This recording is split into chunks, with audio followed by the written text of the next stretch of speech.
शिक्षणाचा हक्क कायदा 2009 चा मुख्य उद्देश खालीलपैकी कोणता आहे?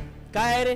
काय असणार आहे? 6 ते 14 वर्ष गटातील मुलांना मोफत आणि सक्तीचं शिक्षण उपलब्ध करून देणं, सर्वांना व्यापक प्रमाणपत्र आणि आवश्यक शिक्षण द्यायचं. 6 ते 14 वयोगटातलं शिक्षण पूर्ण झालं त्यांना प्रमाणपत्र दिलं जातं, ही गोष्ट खरं आहे, पण ते मुख्य उद्देश काय असणार हे देणं आहे.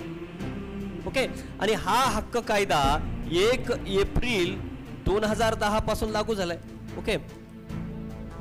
RT right to education act आणि 135वा देश आहे आपला असा लागू करणारा. ओके.